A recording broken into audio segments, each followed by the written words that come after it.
Hello students, how are you? कैसे हो आप सब? तो आज करते हैं अपने इक्विलिब्रियम चैप्टर में आगे का।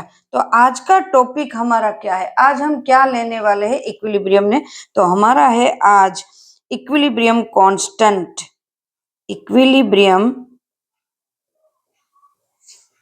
Constant. What is equilibrium constant students? तो करते हैं क्या है इक्विलिब्रियम कांस्टेंट्स, क्या है हमारा।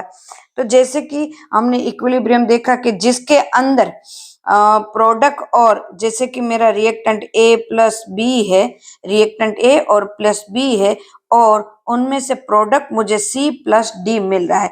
अब जो ये मिक्सचर मिलेगा मुझे, कुछ स्टार्टिंग में मेरे पास प्रोडक्ट जीरो होगी, ओनली सिर्फ रिएक्टेंट होगा। आफ्टर सम टाइम्स मेरे पास क्या होगा, सी और डी भी होगा, और कुछ देर बाद ये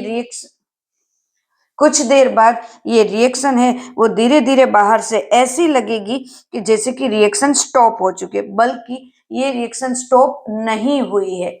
क्लियर है स्टूडेंट्स? ये रिएक्शन स्टॉप नहीं हुई, क्योंकि ए प्लस बी में से सी प्लस डी कंटिन्यू बनता रहता है, और सी प्लस डी में से ए प्लस बी कंटिन्यू बनता रहता है। तो जब ये इक्विलिब्रियम बनता है तब ये जो मिक्सचर बनता है उसको कहते हैं इक्विलिब्रियम मिक्सचर। तो उसके लिए क्या लिख सकते हैं? A mixture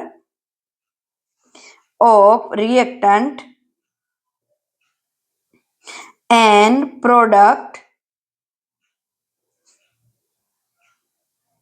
products in the equilibrium state is called an equilibrium mixture. is called equilibrium mixture. तो इसको इक्विलिब्रियम मिक्सचर हम कहेंगे। इक्विलिब्रियम के टाइम पे जो बनेगा उसको कहेंगे। नाउ अब क्या होगा? नाउ स्टूडेंट्स, हमारी ये रिएक्शन हो रही है तो इसको कहते हैं इक्विलिब्रियम। अब कहते हैं कि इक्विलिब्रियम कांस्टेंट किस तरह से हम फाइंड करेंगे। इक्विलिब्रियम मिक्सचर तो हमें पता चल गया कि इसको कहते हैं इक्विलिब्रियम मिक्सचर। मान लो मैंने ये रिएक्शन करी, A plus B give C plus D. तो अब देखो मुझे क्या लेना है, तो कि मुझे अब कांस्टेंट लेना है। कांस्टेंट किसको कहेंगे? तो कि प्रोडक्ट। अगर प्रोडक्ट की टाइप से यहां से रिएक्शन हो रही है तो प्रोडक्ट कितना बन रहा है वो मुझे पहले देखना पड़ेगा। तो मतलब कांस्टेंट को मैं के कहूंगी, और ये जो मेरी है कॉन्सेंट्रेशन के बेस पे मैं इसको ले रही हूँ, तो यहाँ पे केसी। अगर मैं प्रेशर के बेस पे इनकी कॉन्सेंट्रेशन लेती, यहाँ पे कॉन्सेंट्रेशन कैसे ले, मोलालिटी में लेते, इसलिए कोस केसी लिया है। तो केसी इक्वल टू क्या होगा? Concentration C and concentration D. Clear है? And concentration A and concentration B, ये होगा। अब देखो ये मैंने कहा से लिया, तो कि रिएक्शन मेरी ए प्लस बी से सी प्लस डी में जा रही है, तो मैंने इस तरह से लिया। मान लो मैंने रिएक्शन यहां से स्टार्ट की है, यहाँ सी प्लस डी से स्टार्ट की है, तो मेरा केसी क्या होगा? तो कि केसी होगा constant concentration A, concentration B, concentration C and concentration D, मेरा ये होगा। मतलब हम प्रोडक्ट और हमारा रिएक्टेंट है उसका रेशियो लेंगे। किसका रेशियो लेंगे? प्रोडक्ट और रिएक्टेंट का रेशियो लेंगे। ये तो इसको केसी डैश बोल सकते हैं, क्योंकि मैंने ना उल्टी ली है, तो इसको कहते हैं इक्विलिब्रियम इक्वेशन। क्या लिखते हैं? Equilibrium equation constant. This is Kc is constant. Kc equal to equilibrium constant. Kc equal to equilibrium constant. अभी देखो केसी एंड केसी डैश तो हमने वैसे भी देखा है आगे के चैप्टर में कि हम उसको उल्टा लेते हैं तो केसी डैश लेते हैं, बराबर। अब यहाँ पे मासिस के बेस पे लेते हैं, प्रेशर के बेस पे लेते हैं, इस हिसाब से हमारा होगा।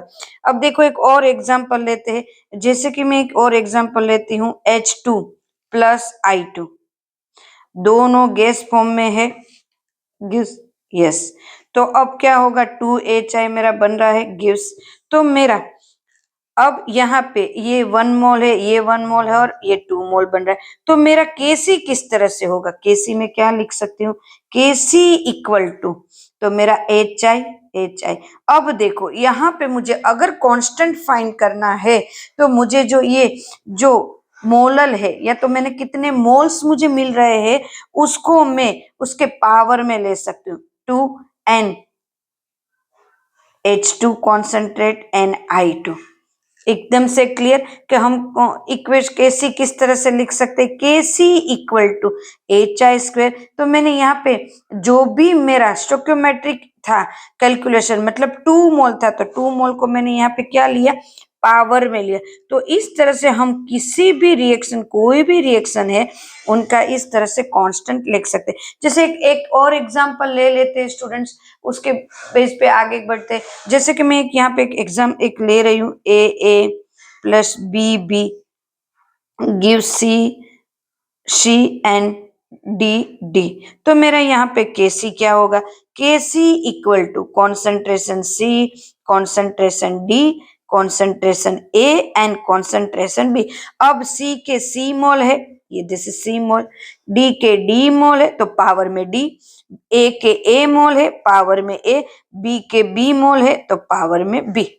अब देखो मैंने यहाँ से उल्टी, ये जो रिएक्शन करे मैंने अगर उल्टी ली होती, मतलब यहाँ प्रोडक्ट से स्टार्ट की होती, तो मेरा Kc क्या होता? Kc equal to H2 concentration, I2 के concentration and then concentrate value जो भी हमने ली है, मोल 1 मोल, यहाँ पे 1 मोल लिया है, तो मेरा क्या होगा? HI, और HI का कितना हो? 2 मोल है। तो इस तरह से कोई भी इक्वेशन को हम इस तरह से ले सकते हैं। तो फॉरवर्ड डायरेक्शन में भी ले सकते हैं और रिवर्स डायरेक्शन में भी ले सकते हैं। फॉरवर्ड और रिवर्स दोनों डायरेक्शन में हम लिख सकते हैं। तो यहाँ पे फॉरवर्ड और रिवर्स डायरेक्शन में हम देखें तो एक दूसरे से उल्टी रहेगी। तो मैं यहाँ पे ये बोल सकती हूँ, ये दिस इज Kc डैश यहाँ पे। तो यहाँ पे मैं ये ले सकती हूँ Kc equal to 1/Kc dash, ये लिख सकते हैं। या तो मैं ये भी लिख सकती हूँ Kc dash equal to 1/Kc। तो ये दोनों वे में हम लिख सकते हैं। क्लियर है स्टूडेंट्स? ये दोनों वे में हम लिख सकते हैं। क्लियर? तो ये मेरा सिर्फ इक्वेशन, मतलब इक्विलिब्रियम कांस्टेंट किस तरह से निकाले वही आज हमने करा कि इक्विलिब्रियम कांस्टेंट किस तरह से हम कैलकुलेट कर सकते हैं, किस तरह से हम निकाल सकते हैं। दिस इज इक्विलिब्रियम कांस्टेंट, इसको इस तरह से लिखा जाता है।